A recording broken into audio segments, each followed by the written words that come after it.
Hi everybody, Mez here. Welcome to another episode of Plan C, Diary of a Cancer Patient.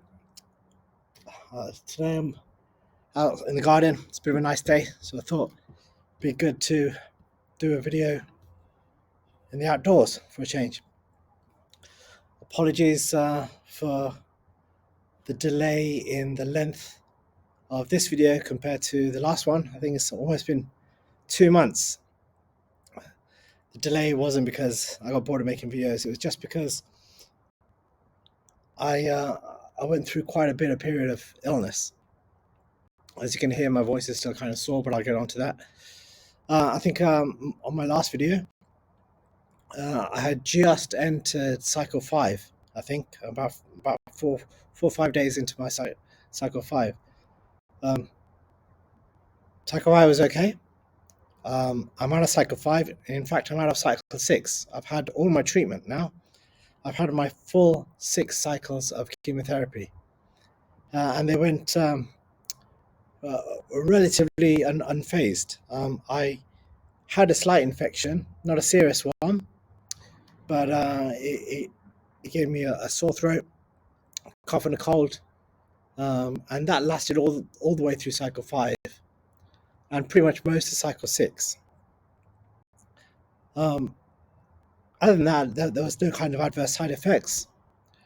There was a little bit of a scare at cycle 6, near towards the end of cycle 6 actually. I woke up one day and there was I felt inflammation in my neck, just about here, and it got to a stage whereby even swallowing was very, very uncomfortable. So we rang our medical team, got it checked out.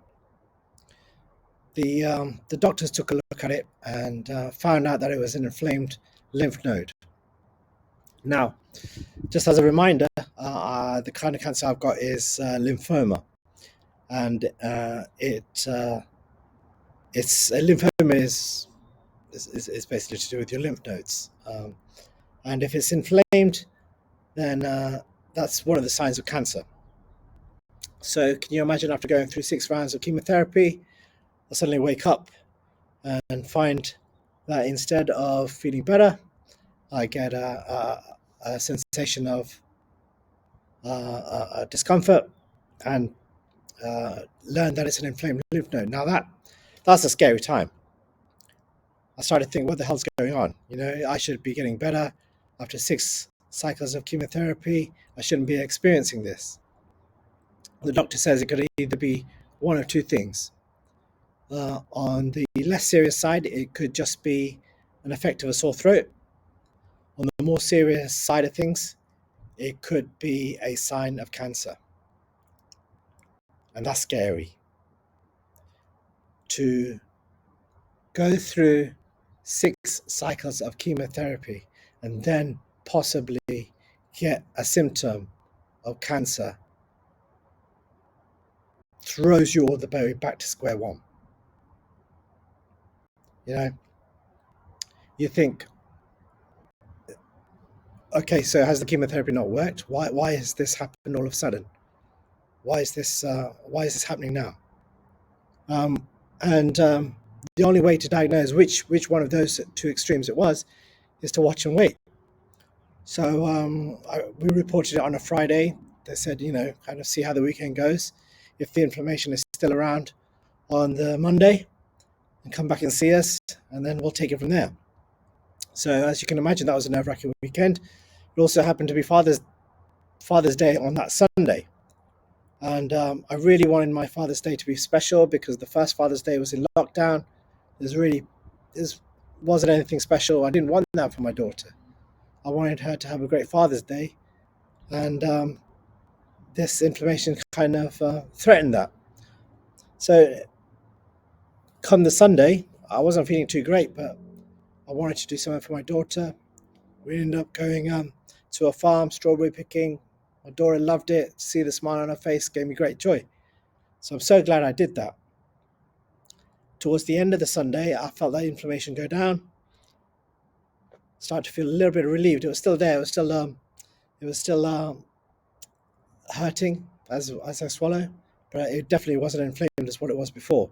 Come the Monday, things got even better. Went to the clinic that I go to, and it seems like it was fine. They weren't concerned about it. My temperature was normal. There were no other kind of signs that things have progressed. So it seemed like it was just down to a sore throat. And that's exactly what happened. After the inflammation went down, I got a sore throat. It robbed me of my voice.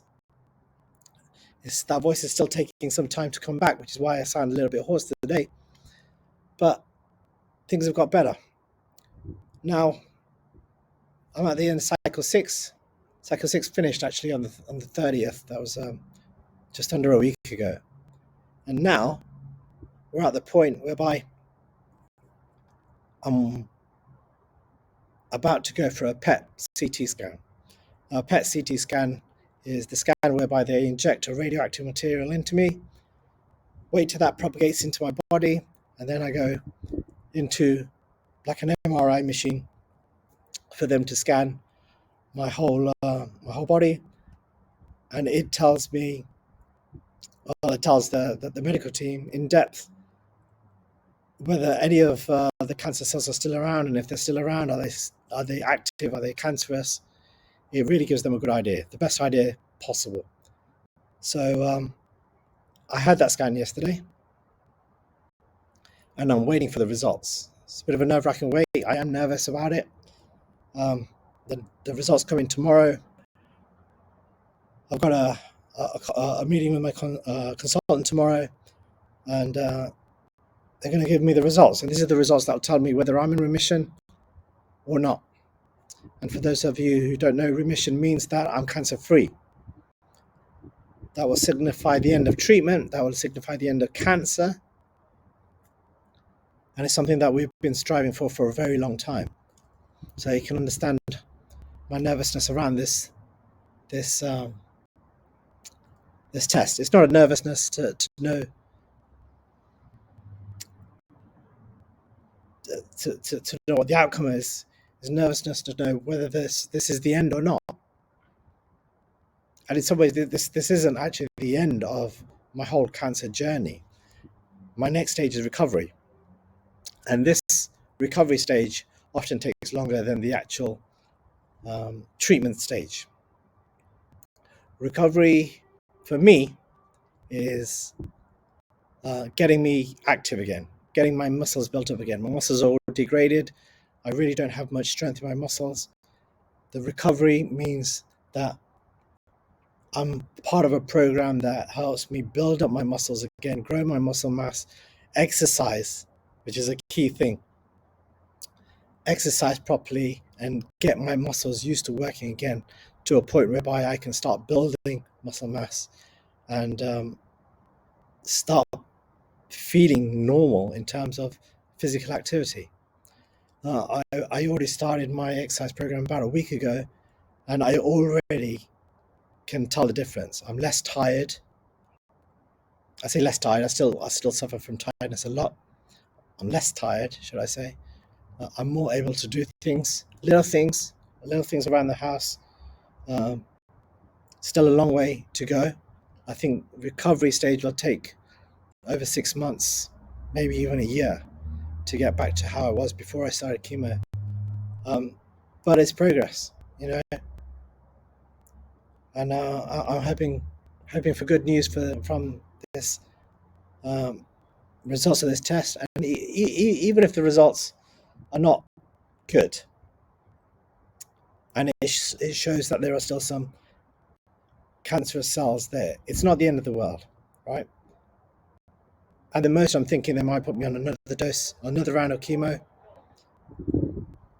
But it's not like, the chemotherapy hasn't worked. We know it's worked from the scan I had at stage 4 or round 4, after round 4. So we know that the chemotherapy is working. We just want to know whether it's killed it all off or not. If it's not, there's probably just another round more chemo to go to kill it off. Chemotherapy is working. So it's not a complete disaster if it's not gone. It's just the hassle of having another round of chemo, which, if that's the case, I'm not looking forward to. But I've come this far. I'm not about to give in now. So there you have it. That's the update I have for you. I'm starting to show signs of getting back to the, I'd say the old me, but I'm never going to be able to return back to the old me. But small signs, hair growth is starting to come back, definitely on the cheeks, um, on the hair slightly. Eyelashes are starting to grow back. So these are all positive signs for me, because as many compliments as I've got on this look, to me this look signifies cancer.